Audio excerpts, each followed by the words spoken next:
8618।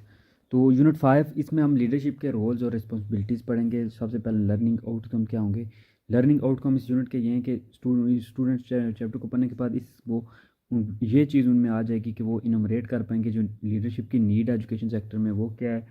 फिर outline draw कर पाएंगे कि हिस्टोरिकल प्रैक्टिस पर्सपेक्टिव क्या है एजुकेशन लीडरशिप का, कि एजुकेशन में कहाँ से लीडरशिप का कंसेप्ट आया, किसने फिर दिया और कैसे ज़रूरत पड़ी।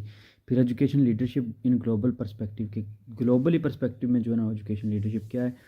फैक्टर कौन से एजुकेशन लीडरशिप के जो पाकिस्तान में प्री और जो है वो पोस्ट इंडिपेंडेंस के। सबसे पहले शेपिंग नॉर्म्स एंड वैल्यूज़। तो लीडर जो हैं वो इन्फ्लुएंस करते हैं वो चीज़ों को, टीम को। अपने लीडर लोगों को एक शेप में ढालते हैं, उनमें की लाइफ में एक डिसिप्लिन लाते हैं, उनकी लाइफ में प्लानिंग लाते हैं ताकि वो एक जो होता है गोल उसके ओरिएंटेड काम करें, उसके साथ जो है ना मिलजुल के काम करेंगे तभी जो है वो गोल अचीव होगा। इसलिए वो शेपिंग करते हैं नॉर्म और वैल्यूज़ को, कि influence leaders and manager have on the performance of their teams and ultimately their organisation can not be understand. तो अब वो कहते हैं कि लीडर्स और जो मैनेजर होते हैं उनकी परफॉर्मेंस और उनकी टीम जो है ना वो एंड पे देयर ऑर्गेनाइजेशन, उनकी ऑर्गेनाइजेशन कभी भी अंडरस्टैंड नहीं कर सकती। लीडर इसलिए शेप करते हैं कि पहली तो बात है कि अंडरस्टैंड करना बहुत मुश्किल हो जाता है जब लीडरशिप एक को लीडर और मैनेजर को जो इन्फ्लुएंस होता है उसको। फिर लीडर क्या करते हैं, शेप करते हैं पीपल को थिंक एंड बिहेव, कि लोगों को द वे कि लोग जिस तरह सोचते हैं, जो वो जिस तरीके से बिहेव करते हैं लीडर उसको चेंज करते हैं। और leader viewed by other as role model, और लीडर दूसरों के सामने फिर खुद को एक as a role model present करते हैं, यानी वो ऐसे ट्रीट करते हैं, ऐसे बिहेव करते हैं ताकि लोग उनसे सीखें, उनको फॉलो करें और फिर इस तरह नॉर्म्स और वैल्यूज़ जो हैं वो शेपिंग हों। तो उनके अराउंड जो चीज़ें हो रही हैं बिहेवियर कंसिस्टेंस होगा ऑर्गेनाइजेशन के साथ। तो इस तरह इस पोस्ट वैल्यूज़ जो होंगी वो फ़िलासफ़ी वगैरह वो ऑर्गेनाइजेशन के साथ जो है ना वो बिहेवियर वेल होगा, वो बिहेवियर कंसिस्टेंट होगा। लीडर्स जो है ना सेट एजेंडा, लीडर एक एजेंडा सेट करते हैं कि हमने कोई चीज़ अचीव करनी है, कुछ करना है। तो लीडर फिर इन्फ्लुएंस करते हैं ऑर्गेनाइजेशन के कल्चर को, जिसके लॉन्ग टर्म जो होते हैं ना वो इफेक्टिवनेस होती है ऑर्गेनाइजेशन के लिए, कि वो ऐसा कल्चर बना देते हैं कि सारे उस कल्चर में आ जाते हैं और फिर उसको उस लिहाज से जब परफॉर्मेंस देते हैं तो वो लॉन्ग टर्म जो है ना वो इफेक्टिव साबित होती है। फिर लीडर और मैनेजर जो है ना वो set the context within which organisation members try for excellent and work together to achieve organisation level. तो ये लीडर और मैनेजर जो है ना वो कुछ कॉन्टेक्ट सेट करते हैं जिनके ज़रिए ऑर्गेनाइजेशन जो मेंबर हैं वो जो स्ट्राइव कर रहे होते हैं एक्सीलेंस एंड वर्क के लिए टुगेदर, वो उनके ऑर्गेनाइजेशन के गोल को अचीव करते हैं। अब इम्पैक्ट्स क्या हैं ऑफ वैल्यूज़ ऑन लीडर्स। तो पर्सनल वैल्यूज़ जो होती हैं वो इम्पैक्ट करती हैं leader in at least two ways. दो तरह से जो है ना वो पर्सनल वैल्यूज़ इम्पैक्ट करती हैं। एक है as perpetual filter that shapes decision and behaviour. तो एक ये होता है कि जो लीडर है वो एक परसेप्चुअल जो है ना फ़िल्टर के तौर पर काम देता है, जो उनकी चीज़ों, उनकी सोच को, उनकी परसेप्शन को फ़िल्टर करता है और फिर शेप डिसीजन एंड बिहेवियर, और उनके शेप डिसीजन को, जो उनके फैसले होते हैं और जो उनका बिहेवियर होता है उसे वो शेप देता है as a driver of their method of creating values. तो उसके अपने तरीके होते हैं और वो ड्राइव करता है उनको ताकि वैल्यू क्रिएट कर सके वैल्यू क्रिएट करने के वो तरीकों को ड्राइव करता है। Values are as perceptual filter. तो हैम्ब्रिक एंड मेसन, हैम्ब्रिक और मेसन जो थे ना अपर एचलन थ्योरी उनने दी है जी। एंड जो फ्रेडरिक हैम्ब्रिक और मैसन थे उन्होंने अपर एचलन थ्योरी दी है, ठीक है। जबकि थ्योरी एंड फिंकलिस्टन हैम्ब्रिक और फिंकस्टन और हैम्ब्रिक ने कहा जी कि extension to it provide to theoretical model that illustrate that personal values. अच्छा जी, वैल्यूज़ एज परसेप्चुअल फ़िल्टर। तो सबसे पहले हैम्ब्रिक और मैसन ने एक थ्योरी डेवलप की जिसको कहते हैं अपर एंचलन थ्योरी, अपर एंचलिंग या इंक्लिन थ्योरी। फिर फिंकलिस्टेन और हैम्ब्रिक ने एक्सटेंशन प्रोवाइड की थ्योरेटिकल मॉडल में, और उन्होंने कहा कि लीडर जो होता है ना वो personal value act as perceptual filter for how leaders perceive, कि लीडर जिस तरह परसीव करता है एक्सटर्नल इन्वायरमेंट को and shape strategy choice behaviour and ultimately organisation performance. तो उस लिहाज से जिस तरह एक लीडर परसेप्ट करता है चीज़ों को, उसी लिहाज से फिर वो चीज़ों को शेप भी करता है, कि एक्सटर्नल इन्वायरमेंट और शेप करता है स्ट्रैटेजी चॉइस बिहेवियर वगैरह सबको यानी वो इन्फ्लुएंस करता है। तो लीडर की परसेप्शन बड़ी ज़रूरत होती है, वो उसका परसेप्शन ऐसी होनी चाहिए कि वो चीज़ों को फ़िल्टर करे अपनी परसेप्ट से, ठीक है। और फिर कुछ जो है ना वो प्योर और ख़ास चीज़ें जो होती हैं ना वो उनको आगे पहुँचाए, ताकि उसके, क्योंकि चीज़ों का जो होगा उसकी जो परसेप्शन होगी उसी के मुताबिक external environment shape strategies choice behaviour, और फिर अल्टीमेटली एंड पे ऑर्गेनाइजेशन परफॉर्मेंस, हर चीज़ जो है ना वो कंट्रोल होगी, हर चीज़ उसके हिसाब से ही चलेगी। अब नेक्स्ट है जी, how leaders values impact performance. ये लिचनस्टेन ने जिन कहा कि empirically organization lies the values, पहले तो वो ऑर्गेनाइज करता है वैल्यू को, फिर ऑब्जर्वेबल करेक्टरिस्टिक्स होती हैं लीडर में, स्ट्रैटेजी चॉइस और बिहेवियर बनाता है, और फिर performance ultimate of the upper echelon theory के पर वही बात कह रहा है कि जैसे लीडर परसेप्ट कर रहा है फिर चीज़ों को वो उसी लिहाज से शेप करता है, तो वो चीज़ें सब बिहेवियर, एथिक्स, वैल्यूज़ और परफॉर्मेंस को हम जो है इन्फ्लुएंस करती हैं। He found that executive values had a direct and significant, तो एग्जैक्टिव जो वैल्यू होती हैं, जो एग्जैक्टिव की लोगों की वैल्यू होती हैं, वो डायरेक्ट जो है ना वो ऑर्गेनाइजेशन परफॉर्मेंस पे असर करती हैं।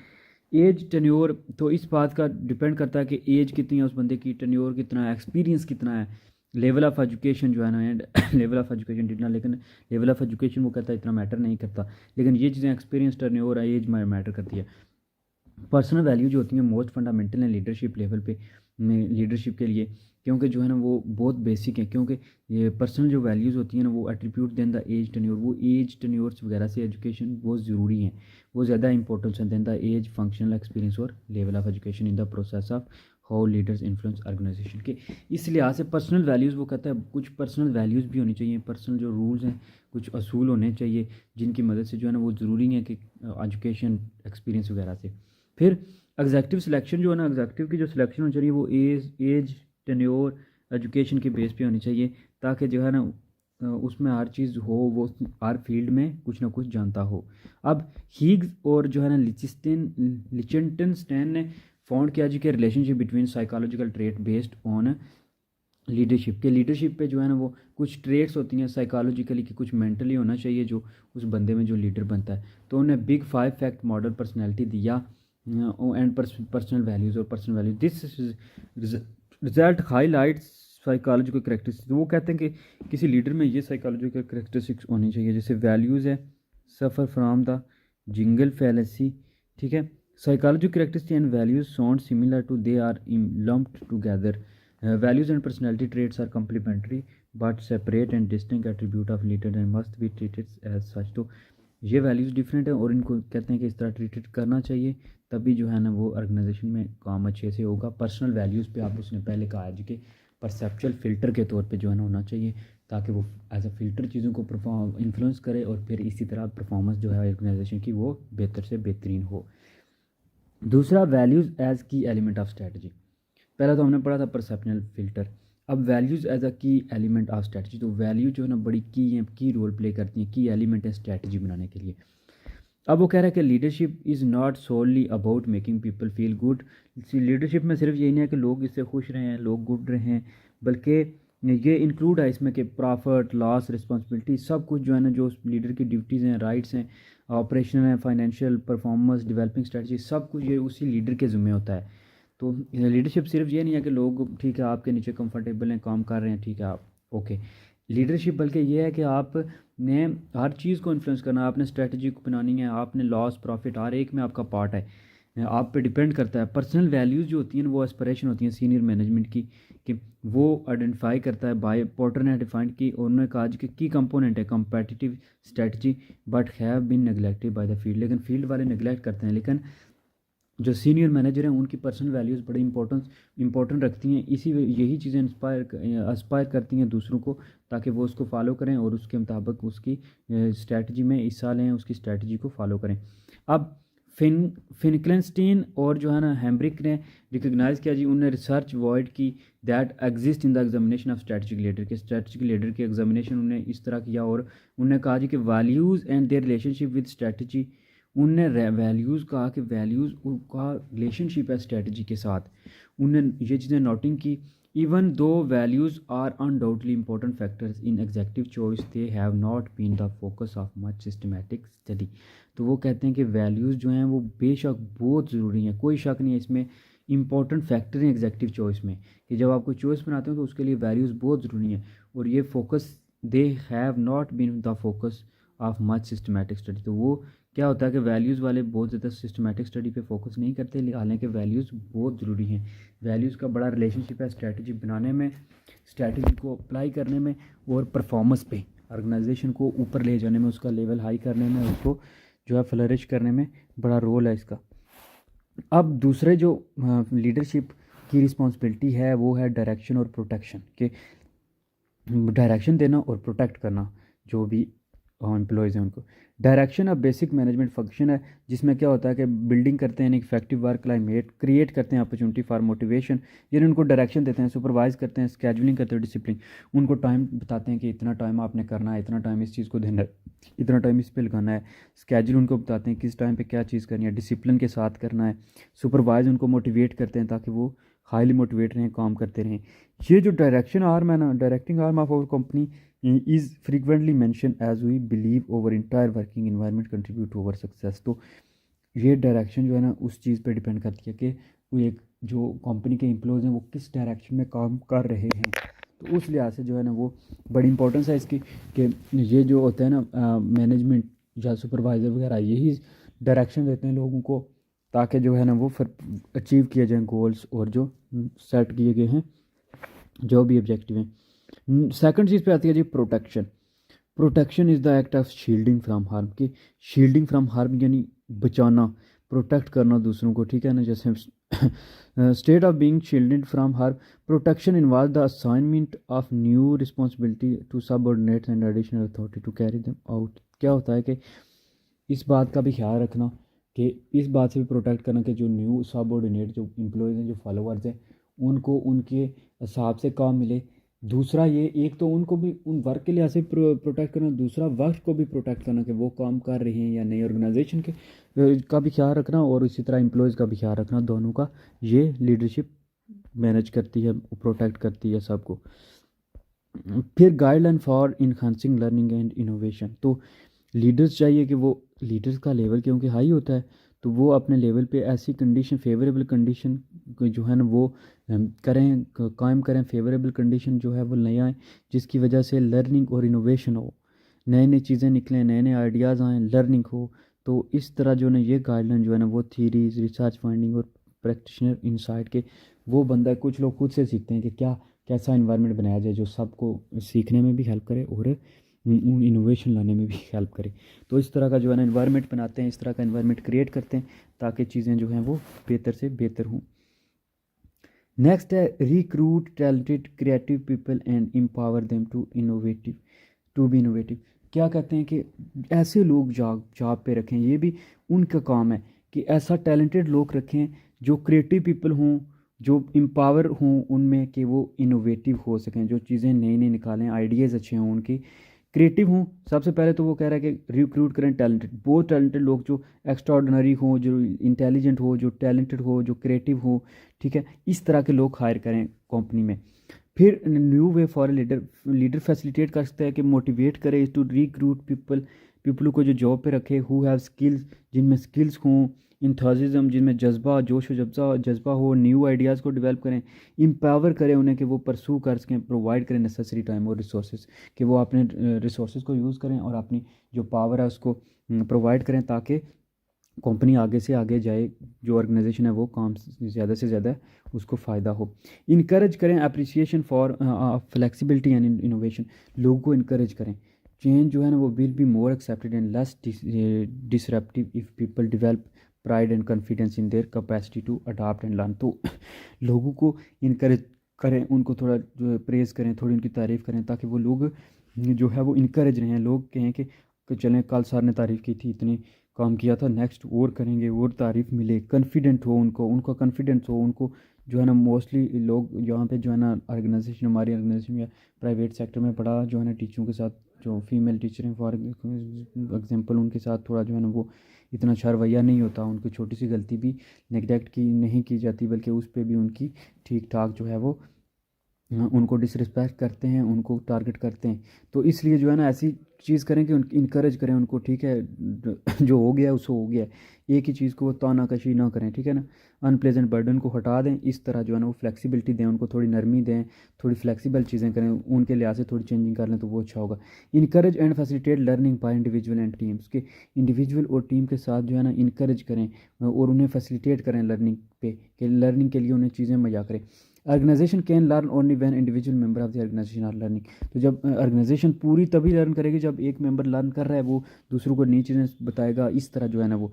तो मोर इंडिविजुअल लर्निंग जो है ना वो अक्कर होगी जब ऑर्गेनाइजेशन में कल्चर, वैल्यूज़, पर्सनल डेवलपमेंट और लाइफ लॉन्ग एजुकेशन, तो इस तरह जो है ना उनकी ट्रेनिंग जब होगी, डेवलपमेंट प्रोग्राम होगी, तो वो इंडिविजुअल को लर्न करेंगे, हेल्प करेंगे ताकि वो न्यू स्किल्स सीख पाएँ। तो ये चीज़ें होती हैं कि वो एजुकेशन में वो प्रोवाइड करते हैं ट्रेनिंग, डेवलपमेंट प्रोग्राम, और इंडिविजुअल को हेल्प करते हैं ताकि वो न्यू स्किल जो है वो सीख सकें। फिर वो अपॉर्चुनिटीज़ प्रोवाइड करती हैं, ये भी मैनेजमेंट का काम है। जो लीडरशिप है उसके जो है ना रोल्स और उसकी रिस्पॉन्सिबिलिटी है कि वो लर्न करें। ये सारी बेसिकली लीडरशिप की रिस्पॉन्सिबिलिटी डिस्कस डिस्कस हो रही हैं, रोल डिस्कस हो रहे हैं कि वो लोगों को प्रोटेक्शन करें उनकी, उनको जो है ना वो फ़िल्टर करें, परसेप्चुअल फ़िल्टर करें, उनको मोटिवेट करें, उनको इनकरेज करें। तो ये सब आप लिख सकते हैं, जो भी आए ना कि काम होता है उनको मोटिवेटेड रखें, एम्प्लॉयज़ को जो है ना वो अच्छा काम करने के लिए इनकरेज करें, रिवॉर्ड करें। ये लीडरशिप की जो है रिस्पॉन्सिबिलिटीज़ होती हैं, उनके रोल्स होते हैं। फिर वो अच्छे लोग, टैलेंटेड लोग जो है ना वो सिलेक्ट करें। तो अपॉर्चुनिटी प्रोवाइड करें, लर्निंग इन्वायरमेंट प्रोवाइड करें, ये आप यहाँ लिख सकते हैं। फिर एम्पावरिंग इंक्रीज़ करें ताकि इंडिविजुअल को जो है ना एज ए टीम वर्क करें। ट्राई न्यू इनोवेटिव अप्रोचेस, नए नए आइडियाज़ जनरेट करें, लोगों के आइडियाज़ पे काम करें। जो स्टूडेंट टीचर्स आइडिया देते हैं, जो स्टाफ आइडिया देता है, उस आइडिया पे वर्क करें ताकि जो है ना मज़ीद डेवलपमेंट हो, बेहतरी आए। नेक्स्ट चीज़ है जी, जो मेन बड़ी चीज़ है वो है कन्फ्लिक्ट मैनेज के, कि कन्फ्लिक्ट तो होती रहती हैं अदार। तो कन्फ्लिक्ट कहीं भी हो सकती है। कन्फ्लिक्ट होता है, दो लोग आपस में डिफरेंस कर रहे हैं, एक बंदे की आपस अंदर के अंदर कन्फ्लिक्ट हो सकती है कि दिमाग कुछ और कह रहा है, दिल कुछ और कह रहा है, कंफ्यूज है बंदा। तो मैनेजमेंट ये मैनेज करना बहुत बड़ी स्किल है। अब व्हाट इज़ कन्फ्लिक्ट होता है, कन्फ्लिक्ट होता है manifest itself a difference between two or more person और group characterise by tension.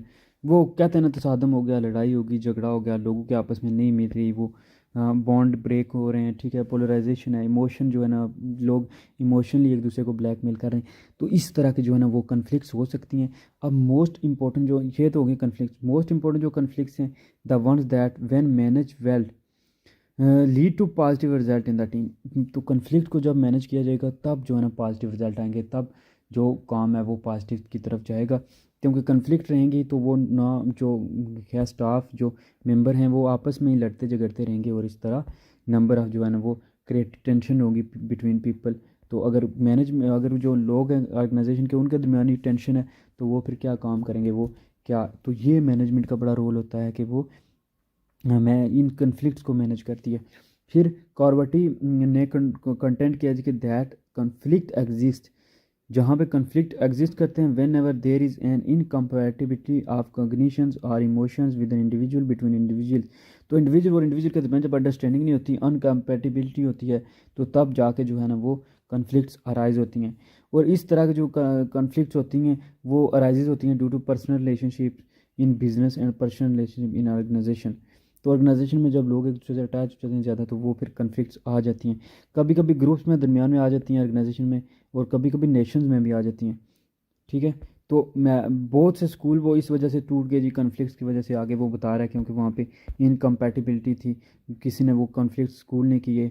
School manager जो कन्फ्लिक्ट स्कूल थे वो फेस कर रहे थे mammoth task as they try to be effective, वो इफ़ेक्टिव होने की कोशिश कर रहे थे। लेकिन ये इंपॉर्टेंट नोट था, फ़िलासफ़ी में भी इन्फ्लुएंस किया है कि रिएक्ट टू कन्फ्लिक्ट के ख़िलाफ़ रिएक्ट करें और कुछ परसीव करके उसको चेंज करें, ताकि वो जो है आपकी ऑर्गेनाइजेशन के लिए बहुत नुकसानदेह है, बहुत लॉन्ग टर्म जो है ना वो मैटर, वो बहुत ही जो है ना वो, हाँ हाँ, कहते हैं कि हार्मफुल है फॉर द ऑर्गेनाइजेशन।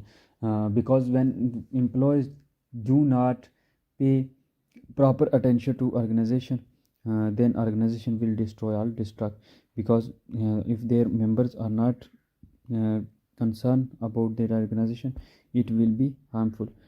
तो ये एक रीज़न है कि ऑर्गेनाइजेशन के अच्छे काम करने के लिए, परफॉर्मेंस के लिए ज़रूरी है कि उसके मेंबर्स अच्छा काम करें। बिहेव वेल, जो उनके अपने जो पर्सनल रिलेशनशिप हैं वो ऑर्गेनाइजेशन से आउट रखें। ऑर्गेनाइजेशन के अंदर इतना पर्सनल रिलेशनशिप अलाउ ना करें, क्योंकि पर्सनल रिलेशनशिप की वजह से वो कह रहा है ज़्यादा कन्फ्लिक्ट्स होती हैं। अब ब्लेक और माउंटेन ने जो है ना आइडेंटिफाई किए जी 5 कन्फ्लिक्ट सॉल्विंग स्ट्रेटजी। उन्होंने कहा जी कि 5 जो है ना वो कन्फ्लिक्ट स्ट्रेटजी हैं जो इफ़ेक्टिव हैं, जिनमें कंप्रोमाइज़ करवा दें, फोर्स करें, ज़बरदस्ती कहें कि ये जो है ना इस काम को छोड़ो, ये नहीं करना, विदड्रॉ करें एंड प्रॉब्लम सॉल्विंग, विदड्रॉ एक को निकाल लें, एक को आगे पीछे करके इस तरह विदड्रॉ करके जो है प्रॉब्लम सॉल्व। फर्दर मोर जो डाना था, डाना या डाना, उन्होंने आवाज़ किया जी कि that leader need to comprehend structure to be able analyse conflict well, ताकि वो कन्फ्लिक्ट को जो है ना अच्छे से एनालाइज कर सकें। 6 पार्ट हैं जी कन्फ्लिक्ट स्ट्रक्चर के जो people can pay attention to. सबसे पहले है इंटरडिपेंडेंसी, कि how much do parties need one another, कि वो एक दूसरे पे डिपेंड कितना करते हैं। इस बात का बड़ा निसार होता है कि एक दूसरे पे वो डिपेंड किस तरह करते हैं, कि नंबर ऑफ़ इंटरेस्टेड पार्टीज़, पहले पार्टीज़ हैं कितनी, फिर उस ग्रुप में लोग कितने और उनके इंटरेस्ट क्या हैं, ये चीज़ें मालूम करनी होती हैं। एक पार्ट ये हो गया। दूसरा, पहला तो देखें कि इंटरडिपेंडेंसी कितनी है, वो एक दूसरे पे डिपेंड कितना कर रहे हैं। फिर देखें कितनी हमारे पास कितने ग्रुप्स हैं, कितनी पार्टीज़ हैं और उनमें क्या क्या रिलेशन है और वो किस तरह एक दूसरे पे डिपेंड करें। तीसरे नंबर पे आता है कॉन्स्टिट्यूंट रिप्रेजेंटेशन, कि do the parties present represent the interest of other people, क्या एक पार्टी दूसरी के रिप्रेजेंट कर रही है। जैसे कांग्रेस और कभी कभी मुस्लिम कॉन्फ्रेंस, मुस्लिम जो लीग हुआ करते थे, ठीक है, बरसगीर में, तो वहाँ पे देखें आप उनके दरमियान कन्फ्लिक्ट क्या था कि कांग्रेस सिर्फ हिंदू के मफाद पर जो है ना वो प्रेजेंट करती थी। तो यहाँ भी वही बात हो रही है कि क्या ऐसा हो रहा है कि पार्टी जो है ना वो दोनों पार्टीज़ के इंटरेस्ट कर रही हैं। एक पार्टी अगर उसको है, फिर नेगोशिएटर अथॉरिटी, नेगोशिएशन बड़ी मुज़ाकरात जिसे कहते हैं, नेगोशिएट करना, तो बातचीत करना, तो इस तरह की जो है ना ये बड़ी स्किल है। अगर पार्टी जो है ना वो कंसिस्ट कर रही है मोर देन वन इंडिविजुअल, से department within organization is the person और team of people who represent the interest of the department within organization, कि मेन चीज़ ये है कि वो उनसे कहें कि वो जो है मुज़ाकरात करें, जो है नेगोशिएट करें आपस में बैठ के। तो ये एक बड़ी इंपॉर्टेंट स्ट्रेटजी है कि वो नेगोशिएट जो है ना, उनको अथॉरिटी नेगोशिएट करेगी तो तभी जो है ना हल निकल आएगा। फिर क्रिटिकल अर्जेंसी, कि वो क्रिटिकल अर्जेंसी है, ठीक है, बहुत ज़्यादा इमरजेंसी है। It is absolutely necessary that a solution be found in the very near future to prevent disaster, ताकि जल्दी जल्दी जो है ना अर्जेंसी में, इमरजेंसी कहें कि इमरजेंसी है और जल्दी से जो है ना उसको सॉल्व करें कन्फ्लिक्ट को। कम्युनिकेशन चैनल्स हों कि पार्टी तो जो है ना एक दूसरे के फेस टू फेस टॉक करने में हों और एक ही रूम में बैठ के वो फिर ये चीज़ें कर सकें। तो नेक्स्ट है कन्फ्लिक्ट मैनेजमेंट, जो है प्रैक्टिस की गई है ताकि एबल की जाए, आइडेंटिफाई की जाए प्रॉब्लम्स को, फिर उनको हैंडल किया जाए, डिसीजन बनाए जाए, उन कन्फ्लिक्ट को सॉल्व किया जाए, रिजॉल्व किया जाए। सबके जो मसले हैं, प्रॉब्लम्स हैं, उनके दरमियान एक दूसरे से उनके दरमियान जो है ना रिलेशनशिप को बेहतर बनाया जाए एम्प्लॉयज़ के दौरान। ये सारी चीज़ें जो है कन्फ्लिक्ट मैनेजमेंट में आती हैं।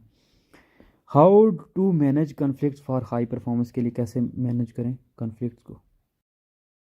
अच्छा, नेक्स्ट है how to manage conflict for high performance, कि कन्फ्लिक्ट को कैसे मैनेज किया जाए ताकि परफॉर्मेंस हाई हो।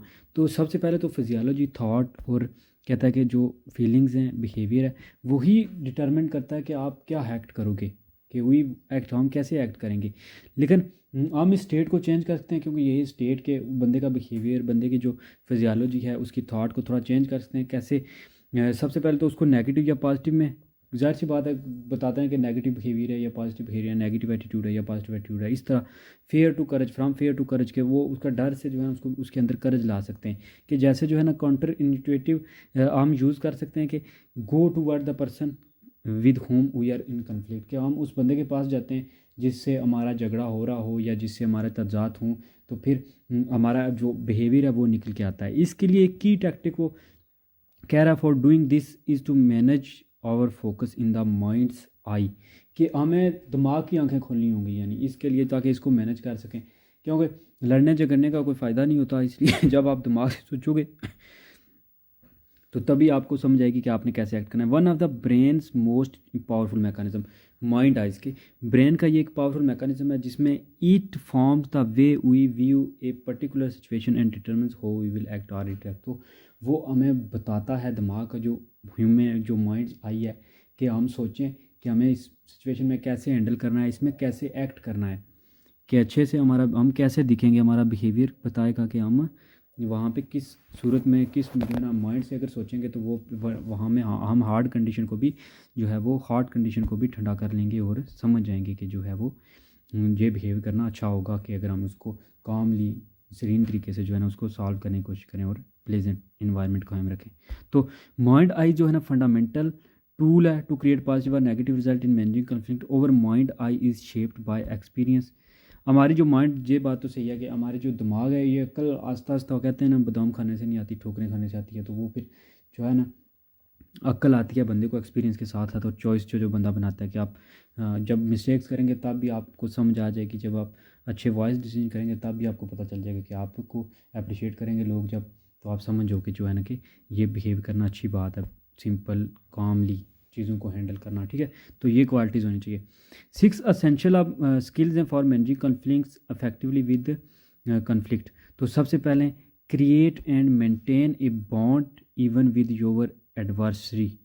तो सबसे पहले तो बॉन्ड बनाएं, इवन अगर आप किसके ख़िलाफ़ हो या ऐसी कंडीशंस हैं जिनको जो आप नापसंद करते हो उनको भी आप हैंडल करना सीखें। एक्सप्लेनेशन में वो कह रहा है कि the key to defusing conflict is to form a bond to rebond with the other party. दूसरी पार्टी के साथ या तो आप बॉन्ड बनाए रखें या फिर आपके अगर बॉन्ड को टूटा है तो रीबॉन्ड करें उसके साथ, ठीक है। ये जो एक करैक्टरिस्टिक है, ये जो एक क्वालिटी है कि आप पार्टी के अगर ख़िलाफ़ ही हैं तो आप उसके साथ फिर भी बॉन्ड बनाएं ताकि आप उसको अंडरस्टैंड जब कर पाएंगे, जब एक दूसरे बंदे को अंडरस्टैंड कर पाएंगे एक दूसरे की कंडीशन को, तो फिर खुद ब खुद बंदा जो है ना वो समझ जाता है। Establish a dialogue and negotiate. तो मुज़ाकरात कहते हैं ना कि लड़ के वो नेगोशिएशन करें, मुज़ाकरात करें, ठीक है। या फिर जो है ना डायलॉग उनके साथ बातचीत करेंगे तभी आपको समझ आ जाएगा। At all time it is important to keep the conversation relevant, कि रेलिवेंट बात करते रहें। Stay focused positive outcome and remain aware of the common goal it is imperative, कि सबसे पहले तो आप कॉमन गोल के लिए अवेयर रहें कि हमारा गोल कॉमन है, हमने मिलजुल के काम करना है, तभी जो है ना हमारे मसले हल होंगे, तभी हमें जो चीज़ हम चाहते हैं वो हमें मिलेगी, तभी इस ऑर्गेनाइजेशन के गोल कंप्लीट होंगे, ऑब्जेक्टिव कंप्लीट होंगे। तो इसलिए इस बात पे आप नज़र रखें और उस लिहाज से बातचीत जारी रखें, एक दूसरे के साथ रेलिवेंट बातचीत करते रहें। Many leaders in conflict situation are hostages to their inner fears and other negative emotions and fail to see the opportunities in resolving them. वो अब कह रहा है कि बहुत से लीडर जब कॉन्फ्लिक्ट वाली सिचुएशन होते हैं तो वो उसके गुलाम बन जाते हैं कि अपना अंदर का डर और दूसरे जो नेगेटिव इमोशंस की वजह से जो है ना वो मार खा जाते हैं और वो अपॉर्चुनिटी नहीं देखते कि उसमें कि उस अपॉर्चुनिटी उसमें एक अपॉर्चुनिटी होती है कि हर जगह जो है ना वो हार्ड कंडीशन में भी एक अपॉर्चुनिटी होती है कि जितने भी कंडीशन सख्त होंगी उनमें एक अपॉर्चुनिटी होगी, उस अपॉर्चुनिटी को आपने ढूंढना होता है इन रिजॉल्विंग दें कि आप उन्हें रिजॉल्व कर सकते हैं। Put the fish on table. Put the fish on table ये एक टर्म है, ये एक यूज़ होती है कि फ़िश को अगर वो अंदर रखेंगे कि मेज़ के नीचे वो कहता है रखोगे तो वो जो है ना बो छोड़ देगी, ठीक है, फॉल स्मेल करेगी, लेकिन आप उसको सामने रख दें, ठीक है। तो वो कहता है this expression mean simply raising A difficult issue without being aggressive और हॉस्टाइल, कि वो हॉस्टाइल या अग्रेसिव होने के बजाय आप उस जो भी प्रॉब्लम है जो भी इशू है उसको आप डायरेक्टली बोल दें। Analogy come from Sicily where the fisherman. तो ये जो एनालॉगी है वहाँ से आई है कि जहाँ पे फिशरमैन थे वो स्ट्रांगली बॉन्डेड थे। Put their bloody catch on a large table और टू क्लीन इट टुगेदर। तो वो क्या करते थे कि वो जो कुछ पकड़ते थे ब्लडी कैच, तो वो उस सब को एक टेबल पे रख के उसको फिर सारे मिल के क्लीन करते थे। They work through the messy job and are rewarded by a great fish dinner at the end of the day. तो वो क्या करते थे कि ये लोग जब मैसी जॉब को, एक हैवी जॉब, एक जो जॉब है और वो उसको जो है गंदी जॉब है भाई काम सफाई सुथराई करना, उसमें फिर एंड पे जो है ना उसको उनको रिवॉर्डेड किया जाता था और उनको फ़िश दी जाती थी डिनर में। तो ये वहाँ से टर्म निकली है। तो अब इस टर्म को थोड़ा एक्सप्लेन किया। If you leave a fish under the table it start rot and smell. तो वो ख़राब हो जाएगी और बदबू छोड़ देगी अगर हम एक फ़िश को नीचे रख देंगे किसी मेज़ के, यानी छुपा के रख देंगे। तो on the other hand once a issue is raise, तो उसने इसी को मिसाल बनाया और उसने कहा कि अगर हम वही बात ये वही है कि हम अगर एक बात को अंदर रखेंगे उसको खुल के भी नहीं कहेंगे तो वो फिर बदबू ही निकलेगी, वो फिर एंड पे एक लावा ही बन के निकलेगी। तो इसलिए ये है कि हम वर्क टुगेदर कर रहे हैं, तो एक इशू को हम अगर रेस्ट कर देंगे तो वो बेनिफिशियल उसके आउटकम होंगे, म्यूचुअली हम उसे उसका कोई ना कोई हल निकाल लेंगे। तो ये इंपॉर्टेंट आई थिंक है to remember is that we should not slap the other party in the face with the fish. हमें एक दूसरे को थप्पड़ नहीं मारना, we should be direct engaging and respectfully. तो इज़्ज़त के साथ जो है ना हम उसके always helping the other to save face, हम उनको बल्कि प्रोटेक्ट करेंगे, उनके साथ मिल के काम करेंगे। Understand what causes conflict. तो चौथे नंबर पे है कि आप ये पहले अंडरस्टैंड करें कि कन्फ्लिक्ट हो किस वजह से रही है। तो सबसे पहले तो रीज़न ढूंढना बहुत जो है ना वो ज़रूरी है, क्योंकि अगर आप रीज़न नहीं ढूंढ रहे तो आपको फिर पता ही नहीं है लड़ाई हो कि झगड़ा हो कि वो किस बात पे रहा है, आप फिर सॉल्व उसको क्या करोगे, उल्टा वो बात बिगड़ेगी ही जब आप न्यू न्यू बातें निकालोगे। तो सबसे पहले तो to be able to create dialogue aimed at resolving the conflict. सबसे पहले तो आप जो है ना उसको कन्फ्लिक्ट को रिजॉल्व करने से पहले एक डायलॉग क्रिएट करें इस दौरान।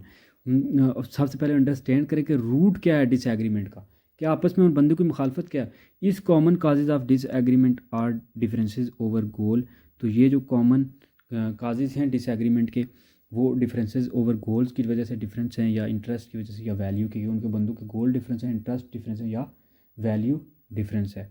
इस वजह से जो है ना उनमें क्या हो रहा है, this there could be different perception of the problem. एक बंदों के वही बात है कि डिफरेंट परसेप्शन, उसके हर बंदे का अपना ओपिनियन है, such as it is a quality control problem और it is a production problem. तो ये क्वालिटी भी हो सकता है, कुछ लोग क्वालिटी को हो सकता है वो बेहतर करना चाह रहे हैं, कुछ प्रोडक्शन को, तो उस लिहाज से उनके दौरान जो है ना वो कन्फ्लिक्ट आ जाती है। फिर जो है ना कुछ कम्युनिकेशन स्टाइल्स होते हैं, जैसे पावर है, स्टेटस है, राइवलरी है, इनसिक्योरिटी है, रेजिस्टेंस टू चेंज है, and confusion about roles can also create conflicts. Egoistical people के लोग बहुत ज़्यादा, कुछ लोग इगोस्टिक होते हैं, वो ईगो पे चीज़ें ले जाते हैं, कुछ चीज़ें पर्सनल ले जाते हैं। कुछ लोग पावर की वजह से जो है ना उनके दरमियान कन्फ्लिक्ट होती है, कुछ के दरमियान स्टेटस की वजह से, कुछ के दरमियान जो है ना राइवलरी के जो है ना वो ट्रेडिशनल राइवलरी को, उनके दरमियान छोटी छोटी बहस झड़पें होती रहती हैं, इनसिक्योरिटी होती है कुछ लोगों में, इस वजह से जो है ना वो ये इस तरह की हो जाती हैं कन्फ्लिक्ट। तो इनको डायलॉग के ज़रिए ही सॉल्व किया जा सकता है। अब use the law of reciprocity. तो अब क्या है, ह्यूमन ने have develop deeply hard wired pattern of reciprocity. अच्छा, use the law of reciprocity. तो रेसिप्रोसिटी का लॉ यूज़ करके आप, ह्यूमन के पास जो है ना अल्हम्दुलिल्लाह बहुत ज़्यादा पैटर्न है, हार्ड वायर है पैटर्न ऑफ रेसिप्रोसिटी। ये रिसर्चर ने जो है ना रिसेंटली डिस्कवर किया कि मिरर न्यूरॉन्स होते हैं ह्यूमन के ब्रेन में, suggesting that over limbic system, जो हमारे लिम्बिक जो इमोशनल ब्रेन है, यानी हमारा लिम्बिक सिस्टम है, उसको वो सजेस्ट करते हैं, इस्टेब्लिश करते हैं कि एम्पैथी और रिक्रिएट करते हैं experience of others intentions and feelings within ourselves. तो म्यूचुअल एक्सचेंज होती है इंटरनल अडॉप्शन की, जो हमें अलाउ करता है to individuals to become attended and empathetic to each others inner states. तो इनर स्टेट को अंडरस्टैंड करने में हेल्प करता है स्टेटस को। फिर एक पावरफुल टेक्निक यूज़ होती है to master in any kind of dispute, ताकि जो कोई भी किसी भी किस्म का कोई डिस्प्यूट हो उसको आप मास्टर कर सकते हैं। एम्फिसाइज करता है कि with the feeling and views of the other individual by managing that we express what we express both verbally and non verbal. तो ये रेसिप्रोसिटी जो होती है ना, ये हमें गाइड करती है इमोशनली। हमारे इमोशन जो, हम कभी कभी बहुत ज़्यादा इमोशन हो जाते हैं, तो इमोशन की वजह से मोस्टली हम मिस्टेक्स करते हैं कि इमोशन में बह जाते हैं, पर्सनल ले जाते हैं चीज़ों को। इस वजह से जो है ना ये हमारे जो है ना माइंड को करता है, गाइड करता है, ठीक है। जो रेसिप्रोसिटी होती है हमारे लिम्बिक सिस्टम को गाइड करता है कि इस दफ़ा जो है ना किस तरह एक्ट करना है इस टाइम पे। तो फिर हम तो अपने बिहेवियर कंट्रोल कर लेते हैं, अपना अडाप्ट कर लेते हैं चीज़ों को, तो वो डिस्प्यूट ख़त्म हो जा सकता है, ठीक है। तो ये चीज़ें होती हैं। उसके बाद build a positive relationship. Positive relationship होना बहुत ज़रूरी है, क्योंकि deepest bond are founded on what the eminent psychologist Carl Roger called unconditional positive regard.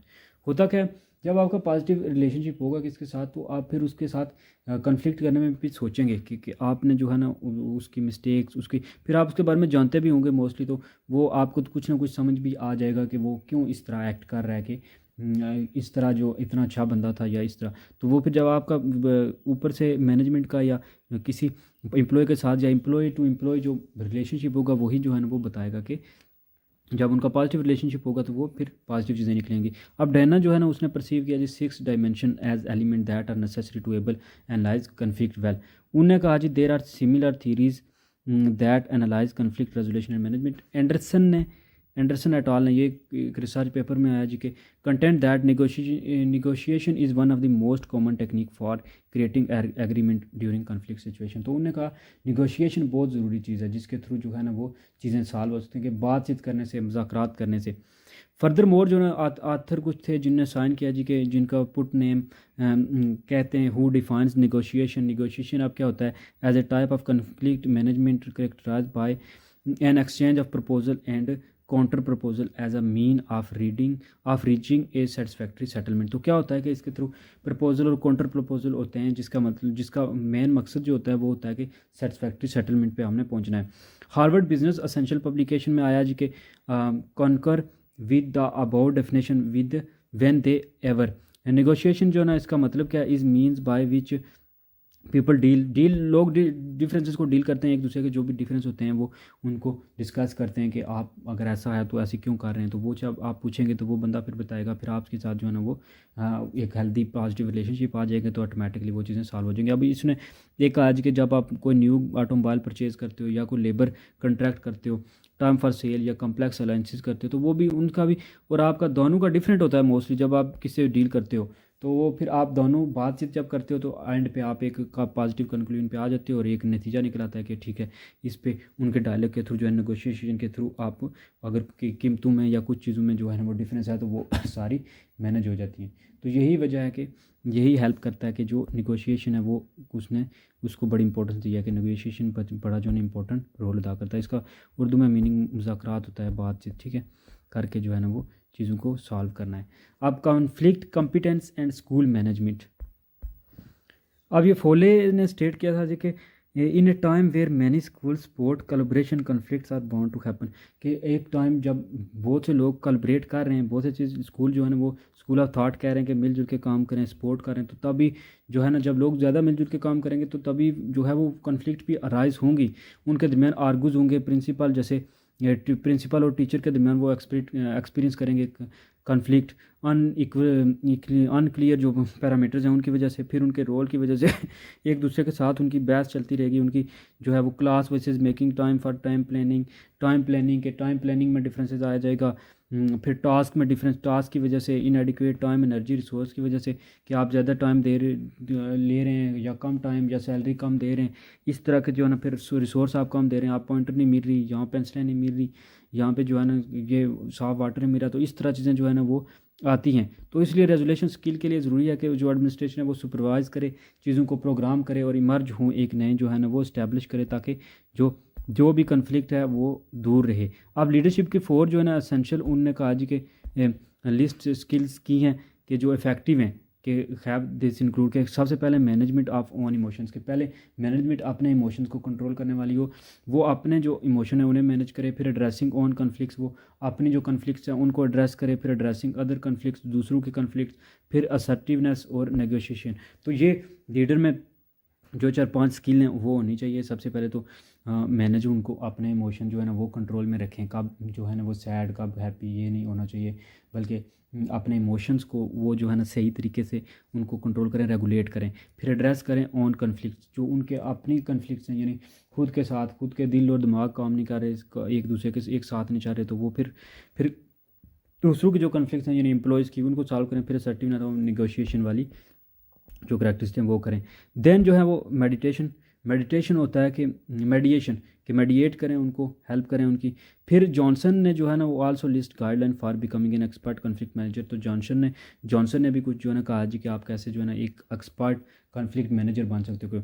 तो उसने कहा जी कि beginning each conflict episode with an I win you win intent to resolve conflict के इस तरह ये हर जो प्रॉब्लम है वो इस तरह सॉल्व हो उसके मैं जीतूँगा, तब भी जो है ना वो मसला आगे बढ़ जाता है। फिर जो है ना इसको सॉल्व करना चाहिए। Use communicator style that show A focus on other rather than on self. तो अपने सेल्फ को जो है ना प्रायोरिटी, ईगोइस्टिक होने के बजाय आप जो है ना वो जनरल बात करें, कॉमन के बारे में सोचें, तभी जो है ना वो आपका होगा। Assess the power relationship involve in the episode के उसमें देखेंगे पावर रिलेशनशिप क्या था। फिर एम्प्लॉय करें स्ट्रेटजीज ताकि एक्सपर्ट प्रॉब्लम सॉल्वर जो है ना बने। फिर स्पेंड करें time reflecting relationship of conflict responses, problem solving, communication and power to each conflict scenario. तो इस तरह जो है ना उनको एक ड्रा करेंगे आप कैसे कैसे कन्फ्लिक्ट को सॉल्व कर सकते हैं, प्रॉब्लम सॉल्विंग मेथड यूज़ करें, कम्युनिकेट करें एक दूसरे के साथ, एनालाइज करें बिहेवियर जो है क्या है एक्सपर्ट स्कूल लीडर्स का जो बिकम हुए हैं एक्सपर्ट, जो पहले आपके थे जिन लोगों ने कोई एडवाइस किया है, जो पढ़े लिखे लोग हैं जो उनके फॉलो करें, उनको पढ़ें, फिर इवालुएट करें, रिफ्लेक्ट करें और एंड पे जो है ना एंड पे टूवर्ड लीडरशिप जो है ना आपका वर्क कंटिन्यू रखें और आपका इंशाल्लाह वो हो जाता है, सॉल्व हो जाती हैं प्रॉब्लम। अब रोंडे एंड जो है ना फ्लेंजन ने कहा जी कि थ्योरी स्टेट की है कि स्ट्रेटजी इंश्योर दैट जो लीडर स्कूल लीडर्स हैं वो इफेक्टिव कॉन्फ्लिक्ट मैनेजर बन सकते हैं, जैसे वो पार्टिसिपेंट करें reiterated how they lack conflict management skill के, कैसे वो जो है ना उनमें कमी क्या रह गई है जिसकी वजह से चीज़ें जो है ना वो कन्फ्लिक्ट हो रही हैं, तो वो उन्हें ट्रेन करना चाहिए, उन्हें प्रिपेयर करना चाहिए, उनको उनकी पोजीशन के हिसाब से सिखाना चाहिए ताकि वो कॉम्पिटेंट हों, ताकि वो कन्फ्लिक्ट कॉम्पिटेंट हों, जो भी कन्फ्लिक्ट आती हैं सिचुएशन को हैंडल कर सकें, उनके पास एक्सपीरियंस हो, उन्होंने पहले जो चीज़ें सीखी हों ज़्यादातर, तो वो उनको हेल्प करेगा टीचिंग में, लर्निंग पावर में, ताकि नेवर स्टॉप जो है ना वो इन देयर स्कूल के उनके स्कूल में जो टीचिंग लर्निंग है वो कभी ना रुके और कन्फ्लिक्ट्स भी वो सॉल्व कर लें। फिर इनने और लिखा जी कि इनने कन्फ्लिक्ट कॉम्पिटेंस को डिफाइन किया कि ये एबिलिटी है कि बंदा अपना कॉग्निटिव इमोशनल, तो कॉम्पिटेंस मतलब है ही एबिलिटी, उसकी कैपेसिटी बंदे की, तो वो बंदा कॉम्पिटेंट होना चाहिए कि वो इमोशनली बिहेवियर स्किल उसमें इन्हांस हो, प्रोडक्टिव आउटकम हो, कन्फ्लिक्ट जो रिड्यूस करे लाइकलीहुड ऑफ एस्कुलेशन और harm. Further more the result of conflict जो है ना वो कॉम्पिटेंस इंक्लूड करें improve quality of relationship, improve हो, क्रिएटिव सोल्यूशंस हों आपके पास, और एंड लास्टिंग जो है ना एग्रीमेंट हों for addressing challenge and opportunity in the future, ताकि फ्यूचर में वो जो है ना एड्रेस कर पाए।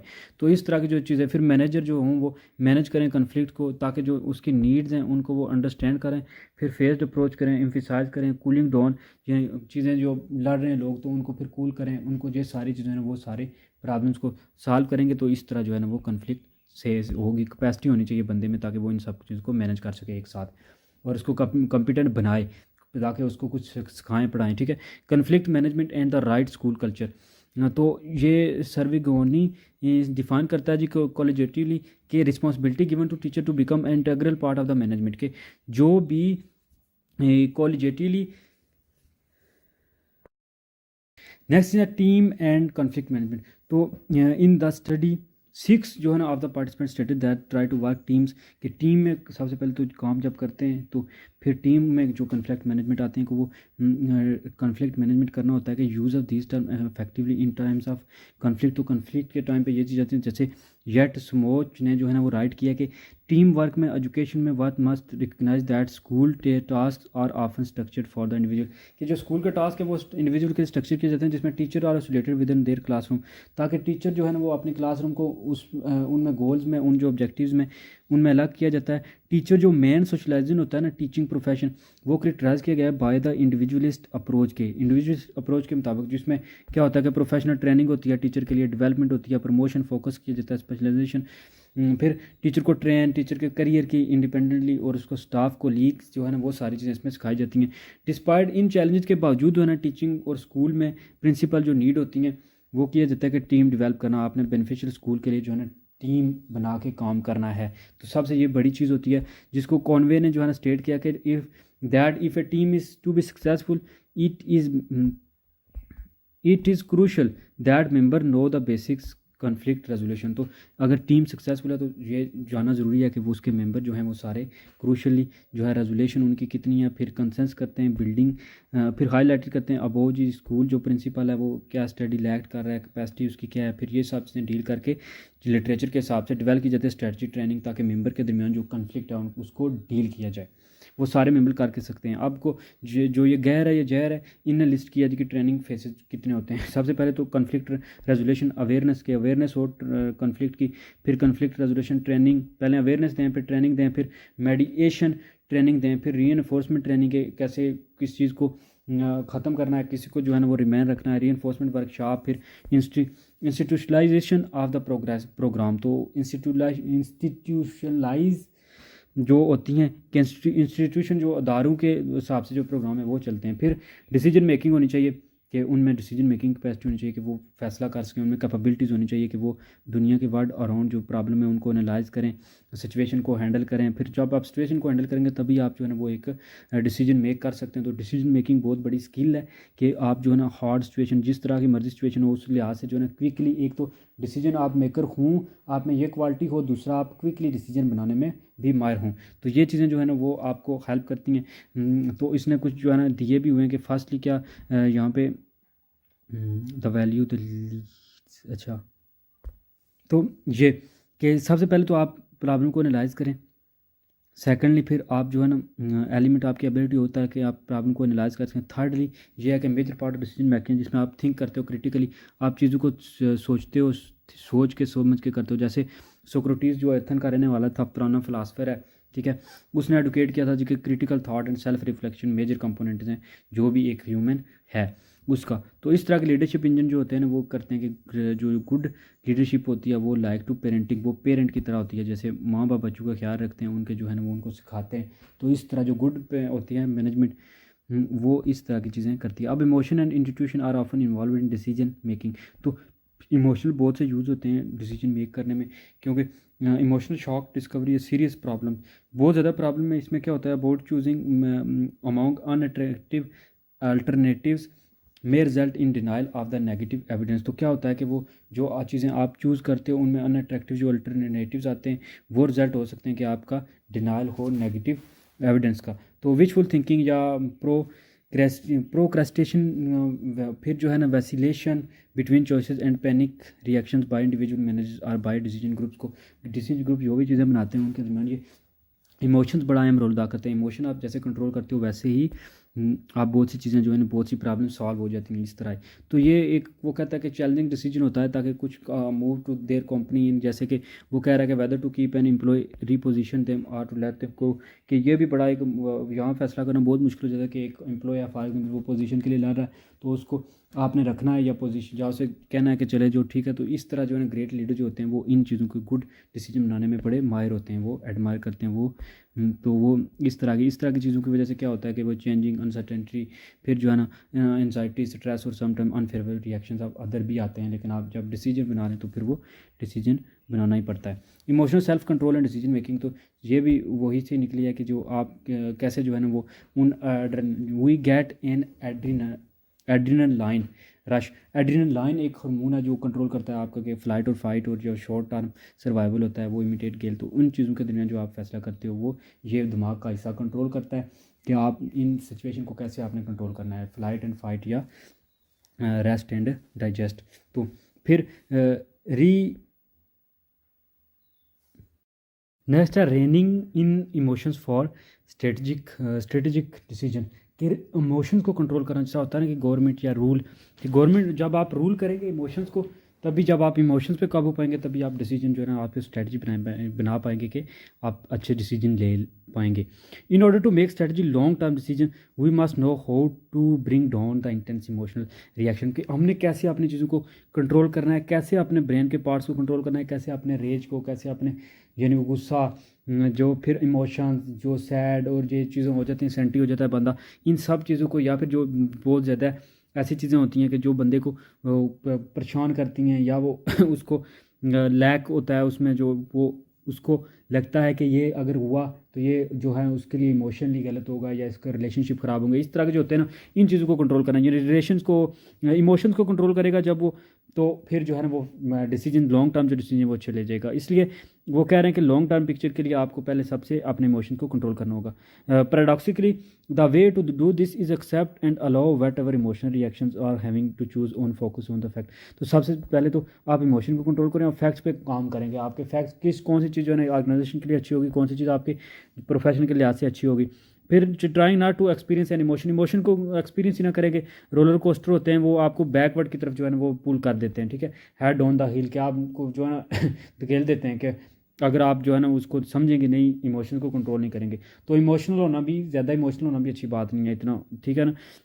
तो इंटेंसिटी ऑफ जो इमोशन है वो will quickly pass and then you can think logically, फिर आप लॉजिकली सोच पाएंगे, क्योंकि इमोशन थोड़े टाइम पे ख़त्म हो जाते हैं, और फिर आपको जो ना आप गोल के लिए अच्छा सा डिसीजन प्रोसेस कर पाएंगे। और फिर अगर आप इमोशन को कंट्रोल नहीं करते तो फिर आप लूजिंग इमोशन, सेल्फ कंट्रोल अगर आप लूज़ कर देते हैं इमोशन में तो फिर वो आपके लिए नुकसानदेह है।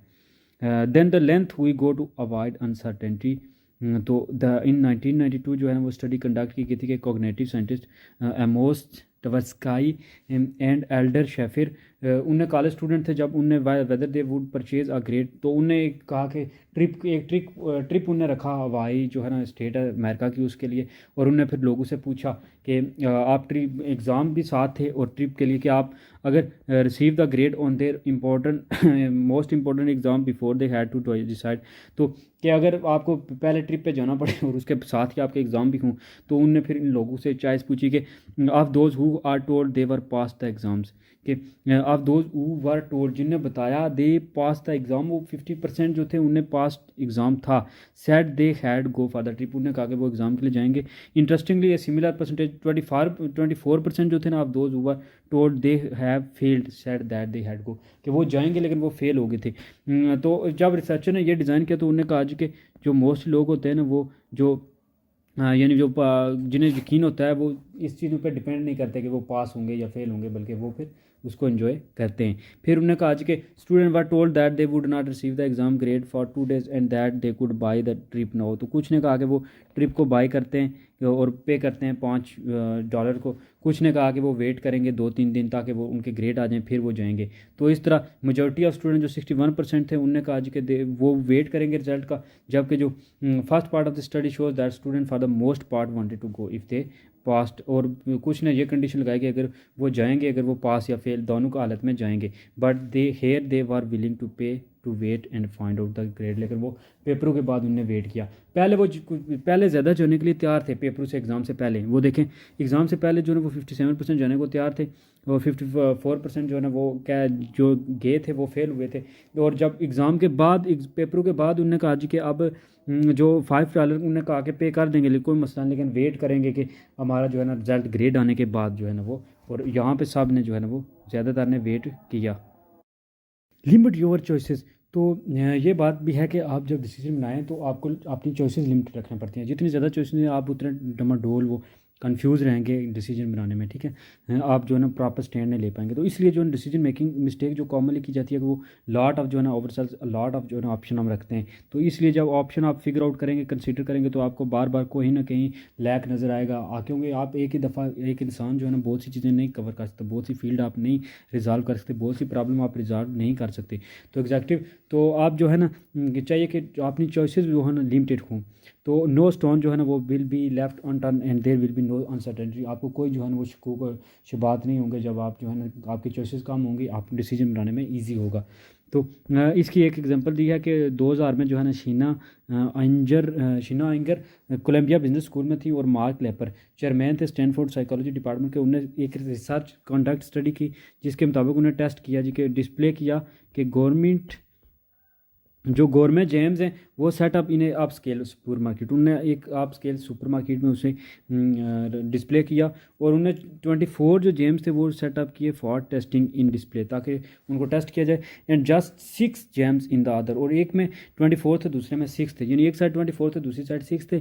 तो they found that people were attracted to the table, लोग मोस्टली जो है वो 24 वाले की साइड के, equal number test at both table, दोनों टेबल पे इक्वल साइड जो है वो हुए, लेकिन ह्यूज डिफरेंस परचेसिंग रिजल्ट बहुत डिफरेंट आया कि लोगों के पास 24 व जेम्स वाले पे ऑप्शन बहुत ज़्यादा थे, तो only 3% of those who had tested at the table with 24 James bought a jar, तो सिर्फ 3% के, अगर 100 लोगों ने एक जार चेक किया जैम पे 24 वाले पे, तो उन्हें सिर्फ जो है ना 3 लोगों ने ख़रीदा, जबकि 30% जो थे ना उनने ख़रीदा जिन्होंने 6 जैम जो है ना वो ब्रॉड जार के। अगर 100 उनमें से जो है ना 6 जार वाली जैम चेक किए तो उनमें से 30 लोगों ने ख़रीद लिया। तो इसका मतलब ये है कि जितनी ज़्यादा चॉइस होगी उतना ज़्यादा डिफ़िकल्ट होगा आपके लिए बनाना, आपके लिए डिसीजन बनाना कि आपने ख़रीदना है या नहीं, तो इसलिए चॉइसेस कम रखें।